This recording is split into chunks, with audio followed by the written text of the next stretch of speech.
मैं प्रमोद कुमार कंडवाल आप सभी का करतार सत्संग में स्वागत करता हूँ। होली है, जैसे कि अभी अनुपम जी बता रही थी। हम त्योहार के बारे में जानते ही हैं कि होली क्या त्योहार है, लेकिन इसमें महत्वपूर्ण जो सीखने वाली बात ये है, ये तो ठीक है कि असत्य के ऊपर सत्य की विजय है, ठीक है ना।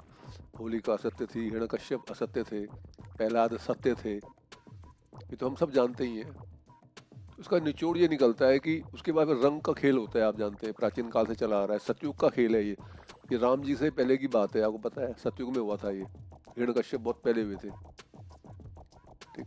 नरसिंह अवतार बहुत पहले हो गया था, राम अवतार से, कृष्ण अवतार से बहुत पहले। इसमें सबसे जो महत्वपूर्ण चीज वो निकल के आती है कि जो रंग का त्योहार खेला गया या खुशी जो बनाई गई, तो खुशी किसने बनाई? जो असत्य से सत्य पे आ गए, जिन्होंने असत्य छोड़ दिया। अकेला हिरण्यकश्यप असत्य नहीं था, उनके राजकाज में काफी लोग असत्य हो गए थे। तो जब उन्होंने देखा अपने सामने कि वो होलिका को वरदान था, चादर ओढ़ेगी तो उसमें आग नहीं लगेगी, आप जानते हैं कहानी अच्छी तरह से, उसमें हम समय नहीं लगाएंगे। लेकिन उन्होंने देखा कि प्रहलाद के ऊपर वो चादर हवा आई, हवा चादर उड़ करके प्रहलाद पे आ गई। तो हवा तो वैसे भी रहती है, वो चादर उड़ा के कहीं और भी तो ले जा सकती थी, प्रहलाद के ऊपर कैसे आ गई? जो इस परमात्मा के इस चमत्कार को समझ गए, परमात्मा की इस अदृश्य लीला को जो समझ गए, वो असत्य थे, वो सत्य पे आ गए और उन्होंने मिलकर के खुशी करी, आपस में खुशी मनाई। तो जो असत्य पे थे और जो सत्य पे थे, तो निश्चित रूप से सत्य असत्य की बनती ही नहीं है, लेकिन जो असत्य से सत्य पे आ गए तो उन्होंने उनको माफ कर दिया और वो मिलजुल के रहने लगे। तो होली का त्योहार की सबसे बड़ी खासियत ये होती है कि यदि हमने कोई असत्य चीज धारण की हुई है तो हम उसको छोड़ दें और जो सत्य लोग हैं उनके साथ प्रेम से मिले, तो ऐसा जो कर लेता है वो होली का त्योहार वो ठीक तरह से मना पाता है। वो जो होली का त्योहार की जो आध्यात्मिकता को समझेंगे ही नहीं तो मनाएंगे कैसे? हम तो आध्यात्मिक है ना, इस लाइन के अंदर है, तो आध्यात्मिक परमात्मा ने भेजा है हमें, तो हमें आध्यात्मिकता को समझना होगा। हमें सबसे पहले तो स्वयं सत्य पे रहना होगा, और जो असत्य लोग सत्य, जो जो असत्य लोग असत्य को छोड़ के हमारे पास आ गए हैं, सत्य के पास आ गए हैं, तो हमें उनको माफ करना है। और यदि हमसे कोई जाने अनजाने किसी से गलती हो गई तो हमको भी ऐसा नहीं है कि हम उन्हें माफ करें और हम गलती कोई करके बैठे तो हम उनसे माफी ना मांगे। हमें उनसे माफी भी मांगनी चाहिए, क्योंकि इसके अंदर सत्य के अंदर अहंकार नहीं होता है। तो ये होली का निष्कर्ष है, ये इसका आध्यात्मिक इसका निष्कर्ष है, इसका स्पिरिचुअल कंक्लूजन इसका ये है होली का। बाकी होली की सारी कहानी तो आप पूरी जानते ही हैं। और भी कई रीजन है होली के लिए, मुख्य रीजन यही माना जाता है होली का। अच्छा चलिए अब आगे बढ़ते हैं। देखिए, इस संसार के अंदर तीन चीजें बेहद आश्चर्यजनक है, अत्यंत आश्चर्यजनक है, बड़ी साधारण, लेकिन आश्चर्यजनक यूं है कि हम साधारण वस्तु को महत्व देते नहीं है, एक्चुअल में ये कमी है। अब उदाहरण के लिए पानी है, आपके घर में पानी होता है, आप पानी को इतना महत्व देते हैं? 10 रुपए 15 रुपए बिल आता है, जितना मर्जी पानी यूज करो, इसको कोई महत्व नहीं देते। लेकिन घर के अंदर सोना चांदी है, हीरा है, कोई हीरे की आइटम है, सोना है, तो वो संभाल के बढ़िया बॉक्स में संभाल के 2-3 ताले में अंदर संभाल के छुपा के रखते हैं, क्योंकि कम है हम उसको महत्व देते हैं। हम पानी को महत्व नहीं देते कि पानी बहुत ज्यादा है। आपको पता है हमारी पृथ्वी में 2 तिहाई पानी है, यानी एक रोटी के 3 हिस्से करें, 71% पानी है, एक रोटी के 3 हिस्से करें, इतना पानी है हमारे इस पृथ्वी के अंदर, लेकिन हम उसको महत्व देते ही नहीं है, उसको मिसयूज करते हैं। तो तीन चीजें हैं, उन तीनों चीजें बड़ी सिंपल है, हम उनको समझ लें तो बैठे बैठे परमात्मा की प्राप्ति हो जाएगी, कोई समस्या नहीं है उसके अंदर, पर हम उसको समझने की कोशिश नहीं करते। देखिए, सबसे पहला तो है हमारा ये प्रकृति। हम जिस प्रकृति को देखते हैं, ये प्रकृति पूरी तरह से मायावी है, मायावी जादुई प्रकृति है ये, पूरी तरह से। आप घर के अंदर जिस झाड़ू से घर साफ करते हैं वो झाड़ू मायावी है। जिस बेलन से आप रोटी को गोल करते हैं वो मायावी है। जिस गैस से आप खाना पकाते हैं वो गैस मायावी है। आपको लग रहा है कि हम तो खाना पकाते हैं, इससे खाना बनता है, हमारे बच्चे खाते हैं, हमारा हस्बैंड खाता है। ये मायावी कैसे हो सकता है? ये मायावी कैसे है? मैं आपको उदाहरण भी दूंगा साथ साथ आपके। अब जैसे आप उदाहरण के लिए पृथ्वी में बैठे हुए हैं, आप कोई कुर्सी में बैठा हुआ है, कोई सोफा सेट में बैठा हुआ है, आराम से बैठे हुए हैं, कोई चीज नहीं हिल रही।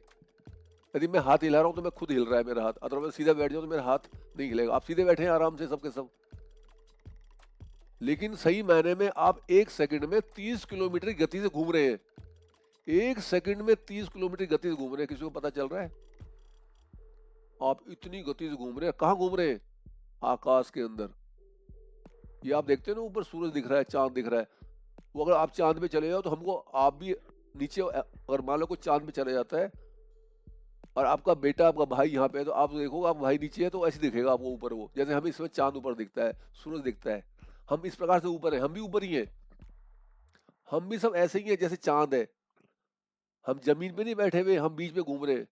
जैसे घर में पंखा होता है ना, पंखा पंखा घूम रहा होता है आकाश में, हालांकि पंखा टिका हुआ होता है, पंखे पे तो खूंटी में टिका हुआ है ना पंखा, लेकिन हमारी पृथ्वी किसी पे टिकी हुई नहीं है। कहते हैं कि शेषनाग के फन पे हमारी पृथ्वी टिकी हुई है, आपने सुना होगा। इतने 5000 कैमरे लगे हुए, सैटेलाइट है हमारे आसमान में, अंतरिक्ष से 5000 कैमरे घूम रहे हैं इससे, सैटेलाइट। किसी को दिखाई दिया शेषनाग का फन आज तक? ये हवा में ऐसे घूम रही है हमारी पृथ्वी, और 1 सेकंड में 30 किलोमीटर गति से, बहुत होती है 1 सेकंड में 30 किलोमीटर। यदि आप कार में बैठ जाएं, कोई कार 120 किलोमीटर से चल रही हो, 120 किलोमीटर पर घंटे, प्रति घंटे से, तो आप डर जाते हो, तो कार ऐसे हिलती है, कहते हैं अब ड्राइवर से भाई थोड़ी कम कर ले आवाज, इसकी स्पीड को। तो किसी को महसूस हो रहा है? किसी को महसूस नहीं हो रहा कि आप इस समय 1 सेकंड में आपने ताली मारी, आप पहुंच गए। कोई दिल्ली बैठा है, ताली मारी पहुंच गया वो एयरपोर्ट, ताली मारी पहुंच गए गाजियाबाद, वापस आ गया। यदि अलीगढ़ में बैठे, ताली मारी तो आप बुलंदशहर घूम गए, ताली में ही वापस लौट के पहुंच गए, फिर अलीगढ़ आ गए। इतनी स्पीड है ये पृथ्वी की घूमने की। मालूम पड़ता है किसी को? आज तक मालूम पड़ा है किसी को? किसी को नहीं मालूम पड़ा। इसी प्रकार से अब ये जो मैं बेलन चकले की बात कर रहा था, आटे चावल की बात कर रहा हूँ, ये सब मायावी है। जिस बेलन से हम रोटी गूंथते हैं, वो बेलन आपको लगता है कि हम लेकर के आए थे, ये बेलन वैसा वैसे रखा है 2 साल पहले, 3 साल पहले। वो बेलन बहुत बदल चुका है, और 3, 4, 5, 7 साल का वो बेकार हो जाएगा, आपसे फेंक दोगे उसको, आप वो सड़ जाएगा, वो किसी काम का नहीं है। जिस रोटी को हम खाते हैं वो किसी काम की नहीं है, ये सिर्फ शरीर को चला रही है। ये शरीर भी मायावी है। ये प्रकृति का मतलब जो जो हम आंखों से देखते हैं, आप मुझे देख रहे हो, ये मेरे शरीर को, ये मायावी है। मैं आपके शरीर को देख रहा हूँ, आपका शरीर मायावी है। आप जहाँ बैठे हुए, आप अपने बच्चों को देख रहे हो, आपके बच्चे भी मायावी हैं। उनका बच्चों का शरीर, आपका मकान, आपकी दुकान, आपके धन दौलत, पैसे, श्रृंगार का सामान, साड़ी, ये किसी काम की नहीं है। ऐसे मायावी कैसे है? जैसे आपने देखा होगा ना, जादूगर खेल दिखाता है, या गांव देहात में तो ऐसा होता है, 3 कटोरी लेके आता है मदारी, 3 कटोरी में गोली दाएं बाएं करता रहता है। वो कहता है इसमें गोली दिखाता है, इसमें चली जाती है, इसमें दिखाता है, इसमें दिखाती है। आपने बहुत देखे ऐसे खेल। तो जादूगर की जो जादूगरी होती है वो क्या है? वो सच्ची है क्या? वो सच्ची नहीं है। वो कई जादूगर आकर के पैसे बना देते हैं, मट्टी उठाते हैं, जेब में रहते हैं, लो 10 का नोट बन गया, 5 का नोट बन गया। उसको नोट बनाना आता तो क्या भीख मांगता? इस प्रकार से, इस प्रकार खेल दिखाता वो। ये पूरी की पूरी प्रकृति मायावी है, जो आपको आंखों से दिख रहा है। अच्छा चलो, ये आंखों वाली बात आ गई। आप आंख से देख रहे हैं मेरे को, या मैं आपको देख रहा हूं? तो क्या हम आंख से देखते हैं एक दूसरे को? नहीं, इस आंख से नहीं देखते हम। यदि हम आंख से हमें दिखाई देता होता तो रात को 11 बजे 12 बजे जब आप सो जाते हैं, लाइट सारी बंद कर देते हैं, बिल्कुल घुप अंधेरा, और आंख खोलते हैं तो आपको कुछ दिखता है? आंख तो आपकी है, इस टाइम आप मुझे देख रहे हो, आप मुझे, आपकी आंखें हैं भी, मुझे देख रही हैं। लेकिन 12-1 बजे सो जाओगे तो तब भी तो आपके पास आंख है ना, लेकिन लाइट नहीं है। तो इसका मतलब क्या है? कि लाइट होगी तो आपकी आंख काम करेगी, अब होता क्या है कि जैसे सूरज की लाइट है, अब चलो सूरज की लाइट इस समय नहीं है, ये जो हमारे घर में लाइट जल रही है किसकी लाइट है? ये एक्चुअल में सूरज की ही लाइट है। ये इनडायरेक्ट लाइट है, अप्रत्यक्ष लाइट है। इस समय बाहर देखोगे तो चांद की लाइट है, लेकिन है सारी उस सूरज की लाइट। इस समय जो घर में लाइट जल रही है ये भी सूरज की लाइट है। तो ये लाइट आप जिसको देख रहे हैं, आप जैसे आप मुझे देख रहे हैं इस समय, तो वो जो है वो लाइट पहले मेरे पर पड़ रही है और मेरे पे पड़ने के बाद वो लाइट रिफ्लेक्ट होकर आपकी आंख में जा रही है। ये तरीका है देखने का, ऐसे दिखाई देता है। आप सोच रहे हैं आप डायरेक्ट मुझे देख रहे हैं, तो आप डायरेक्ट देख ही नहीं सकते। अगर मेरे घर में अभी मेरे यहाँ लाइट चली है, आप मुझे देख नहीं पाएंगे, और मेरे घर में लाइट तो आपको स्क्रीन मेरी काली दिखाई देगी। तो ये माया है, इसको समझने की कोशिश हमें करनी है कि माया किसे कहते हैं। कि जो हम, अच्छा अब तो ये होगी प्रकृति की बात, प्रकृति की बात हो गई, ये तो होगी प्रकृति माया है।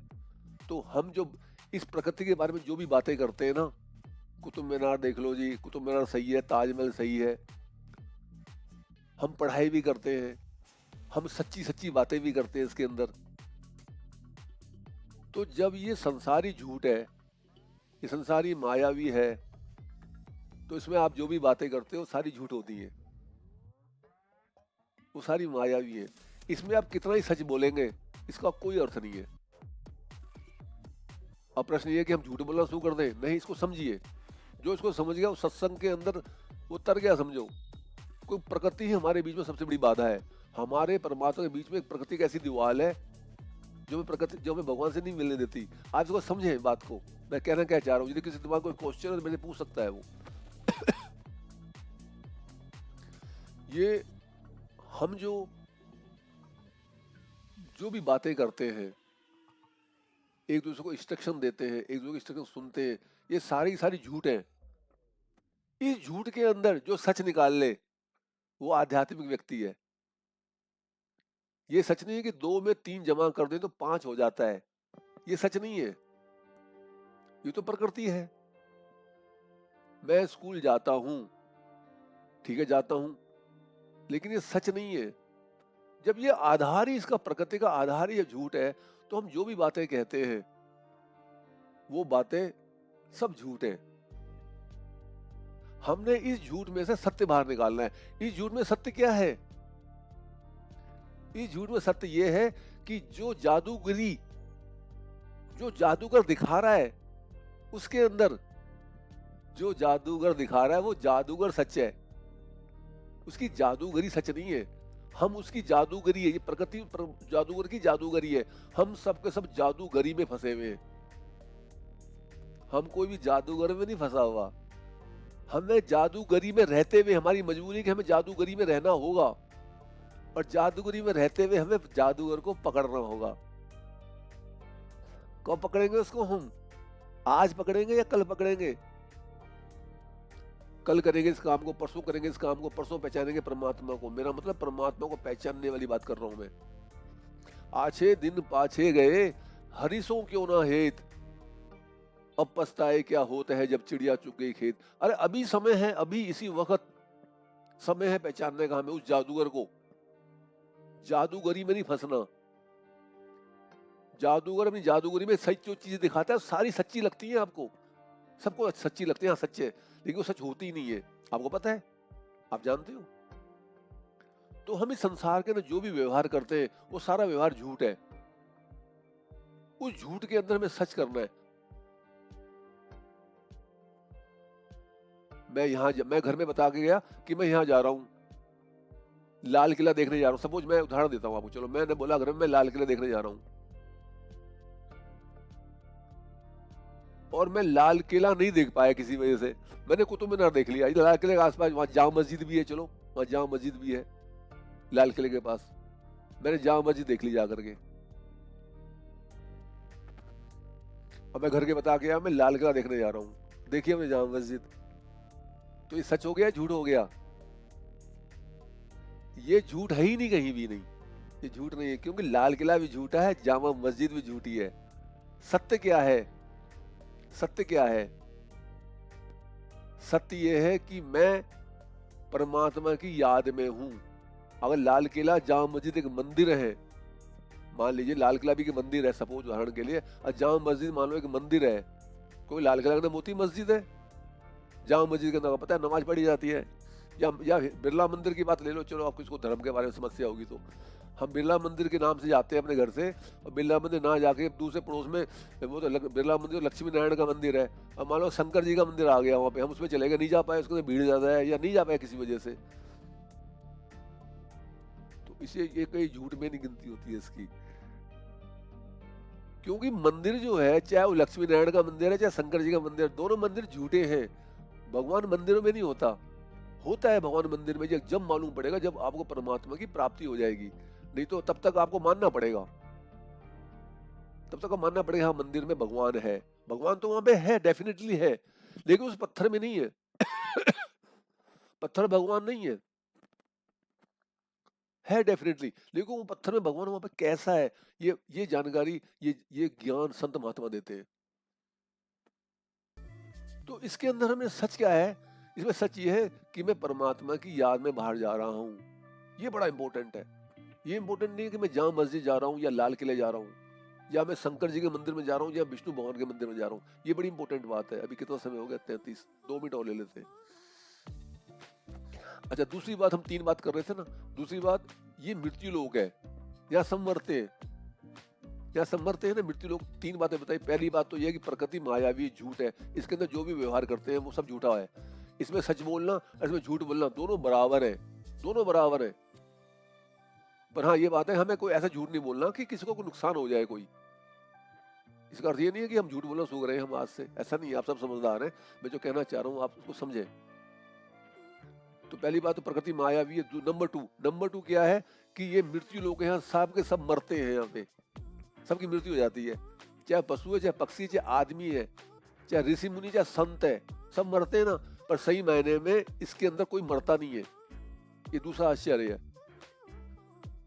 ये शरीर जो है, बताया ना कि शरीर तो प्रकृति का बना हुआ है, तो ये शरीर जो है बदलता है। ये मायावी जो जादूगर की जादूगरी है, ये प्रकृति भी नहीं मरती है, ये बदलती है सिर्फ। जब कोई मर जाता है तो ये पंचतत्व है, पंचतत्व में चले जाते हैं। जो इसके अंदर शक्ति है, ताकत है, जीवात्मा है, वो जीवात्मा तो परमात्मा का अंश है। जीवात्मा जो परमात्मा का अंश है वो कैसे मर जाएगा? जब ये मिट्टी जो है शरीर की पंचतत्व में चली जाती है, नहीं मरती। आप मिट्टी को मकान बना तो मिट्टी मर जाती है? 100 साल का मकान तोड़ते मिट्टी वैसी रहती है। पानी पीते हैं, पानी बाहर निकल जाता है। पानी मरता है कभी? ना पानी मरता ना मिट्टी मरती, तो हम कैसे मर जाएंगे? तो ये हमारा शरीर भी नहीं मरता, ये सब बदलता है। पानी बदलता है, मिट्टी बदलती है, शरीर बदलता है। अंदर जो शक्ति होती है वो बिल्कुल नहीं बदलती, मगर क्योंकि वो परमात्मा का अंश है। जीवात्मा परमात्मा का, उसमें बदलाव नहीं होता। प्रकृति में बदलाव होता है क्योंकि प्रकृति मायावी है। और हम समझते हैं मर गए, हम कोई नहीं मरते। हम मरने के बाद भी वैसे ही रहते हैं। हमारा मन, हमारी बुद्धि, हमारी अहंकार, हमारा चित्त वैसे ही रहता है, हमें पता है। और मालूम है अगर मृत्यु मेरी हो जाती है तो मुझे पता है, आज क्या है, जैसे आज वीरवार है, मान लो शुक्रवार को मेरी मृत्यु हो जाती है, कल फ्राइडे को, तो मुझे पता है मैंने कल क्लास ली थी, आप थे यहाँ पर, 22 मेंबर भी दिखाई दे रहे हैं, 22 मेंबर थे, मुझे पूरा याद। मैं वैसा वैसे ही रहूंगा, मैं शरीर नहीं मिलेगा आपको बस। ये आध्यात्म विद्या है। और मरने से डरना नहीं चाहिए, सबने मरना है। ऐसा नहीं कि मैं नहीं मरना है, किसी दूसरे ने मरना है, सबने मरना होता है। बड़ा सच है, कड़वा सच है ये आध्यात्म विद्या है। नंबर 3 इसी के अंतर्गत, हाँ नंबर 3 चलो बाद में लंबा हो जाएगा टाइम, तीसरे पे चल पड़ते हैं। तीसरा क्या है कि अब हम जिसको अभी हम मृत्यु लोक कह रहे हैं, ये सही माने मृत्यु लोक नहीं है, ये अमृत लोक है। संसारी लोगों ने इसको फैला दिया मृत्यु लोक में। संत महात्मा से अमृत लोक कहते हैं। ये वो स्थान है जहाँ पे 24 घंटे, जब भगवान थे, जब ये सृष्टि थी नहीं, तब से लेकर आज तक अमृत बरस रहा है। जब सृष्टि नहीं होगी तभी अमृत बरसता रहेगा। ये इलाहाबाद का, प्रयागराज का कुंभ का मेला नहीं है जो खत्म हो गया। अब 28 फरवरी को खत्म हो गया ना वो मेला, वो 26 फरवरी को तो कुंभ का अमृत खत्म हो गया। कुछ 26 फरवरी को शिवरात्रि थी, कुंभ खत्म, जिसने पीना है पी लिया। ओ भैया ऐसा नहीं है, ये तो जब पृथ्वी नहीं बनी थी तब भी बरस रहा था ये। जैसे धीरे धीरे ओस गिरती है ना, जैसे ओस में तो गड़बड़ हो सकती है। ओस तो 2 मिनट रुक भी सकती है, 5 मिनट रुक सकती है, कभी तेज से गिर जाएगी, कभी धीमे गिरेगी, कभी तेज गिरेगी, कभी नहीं भी गिरेगी। ये वो अमृत है जो 24 घंटे गिरता है। 24 घंटे, रात दिन सुबह शाम, जब से भगवान है, जब तक भगवान रहेंगे तब से गिर रहा है और तब तक गिरता रहेगा। पीने वाले पी लो, इसी को कहते हैं राम नाम की लूट है, लूट सके तो लूट, अंतकाल पछताएगा जब प्राण जाएंगे छूट। ये वो अमृत है, ये पी लो बैठ के, अभी बैठ के। इसमें हम अमृत पी रहे हैं आपको पता नहीं है एक्चुअल में। जब रियलाइजेशन हो जाएगी, थोड़ा आगे बढ़ जाओगे तो पता लगेगा अमृत कैसे पिया जाता है, और अमृत होता क्या है। पहले तो ये पता लगेगा अमृत होता क्या है, फिर कैसे पिया जाता है, फिर आपको पता लगेगा। पीने वाले बैठ के पीते हैं इसको, पीने वाले बैठ के इसको अब भी पी रहे हैं इसको, लेकिन आप भी पी रहे हैं लेकिन आपको पता नहीं है। अमृत के महासागर में हैं आप। और यदि आप हरिद्वार जा रहे हैं किसी नदी में, अब यहाँ तक डूबे हुए मान लो, नदी में अब यहाँ तक अंदर बैठे हुए हैं, तो पूरा बदन आपका भीगा हुआ नहीं है क्या? कपड़े पहन रखे हो तो भी बदन भीगेगा, क्योंकि पानी तो हर जगह चले जाता है ना। आप प्लास्टिक का कपड़ा पहन लो तो भी पर अंदर आपको गीला कर देगा मॉइस्चर से, उसके भाप, पानी के भाप से आपका अंदर बदन गीला हो जाएगा आपका। तो ऐसा हो सकता है कि ये नदी में बैठे हो आप, कम से कम कपड़े पहन करके, और आप भीगे ना हो नीचे? ऐसा हो सकता है कभी? तो ऐसा हो सकता है कि आप ये आपका ऊपर आपने कोई सांस लेनी है तो आपने छोड़ा हुआ है, तो ये आपका नहीं भीग रहा। लेकिन अमृत ये संसार में ऐसा नहीं है। अमृत से हम ऊपर से लेकर नीचे तक लबालब भीगते हैं, हर वक्त भीगते हैं हम, क्योंकि उसकी बारिश हमेशा हो रही है, इस समय भी हो रही है, होती रहेगी जब तक भगवान रहेंगे और जब से भगवान है। लेकिन आपको पता नहीं चल रहा, पता नहीं चल रहा आपको। और जब आप साधना में आपकी तरक्की होगी, अब आगे बढ़ेंगे, तो आपको महसूस होगा हम तो अमृत पीते हैं, हम तो मृत्यु लोग समझ रहे थे, ये तो अमृत लोग है। ये आध्यात्म विद्या है, ये धार्मिक विद्या नहीं है कि श्रीमद् भागवत पुराण पढ़ ली, श्रीमद् गीता पढ़ ली। गीता तो आध्यात्मिक है, लेकिन उसका सुनना धार्मिक है। श्रीमद् भगवत गीता आपने तो एक बार पढ़ी होगी, 2 बार पढ़ी होगी, मैंने तो कितनी बार पढ़ी मुझे पता भी नहीं है, और आज भी पढ़ता हूं मैं। लेकिन उसका पढ़ना धार्मिक है, उसके अकॉर्डिंग चलना, उसमें से अमृत पीना एक आध्यात्मिकता है। पढ़ने में, समझने में, गुनने में और चलने में अंतर है, लेकिन शुरू में पढ़ना पड़ता है। ये अर्थ नहीं है कि श्रीमद् भागवत पुराण मत पढ़ो, श्रीमद् भगवत गीता मत पढ़ो, को धार्मिक ग्रंथ मत पढ़ो, खूब पढ़ो, पहले समझो उसको, फिर उसको मनन करो, उसको एनालाइज करो, फिर जो साधु संत बताते हैं उनके अनुसार चलो। तो जिस अमृत की मैं बात कर रहा हूँ, वो आपको कहीं जाने की जरूरत नहीं है। बेडरूम में बैठे बैठे, टॉयलेट के अंदर, टॉयलेट में आप टॉयलेट कर रहे होंगे, पेट साफ कर रहे होंगे, तो भी पी सकते हैं उसको, क्योंकि वो टॉयलेट में भी तो है, कि टॉयलेट में नहीं है वो? जब सब जगह है तो हर जगह है। वो हमारे मल में भी है, हमारे मूत्र में भी है वो अमृत। वो मल मूत्र जिसे हम घृणा करते हैं, वो कीड़े मकोड़े जिसे हम घृणा करते हैं, उसके अंदर भी है वो, और उस मूर्ति में भी है जहाँ मंदिर में जाते हैं। ऐसा तो नहीं है मूर्ति में नहीं है, लेकिन अभी ज्ञान नहीं है, इसे पता नहीं चलता। बहुत समय हो गया। ओम। यदि है वीडियो आपको ज्ञानवर्धक तथा उपयोगी लगती है तो आप इसे लाइक, कमेंट, शेयर तथा चैनल को सब्सक्राइब भी कर सकते हैं, ताकि आगे आने वाली सभी वीडियो का नोटिफिकेशन तथा उसका लाभ आपके साथ साथ आपके परिजनों को भी मिलता रहे। गुरु भगवान सबका कल्याण करें।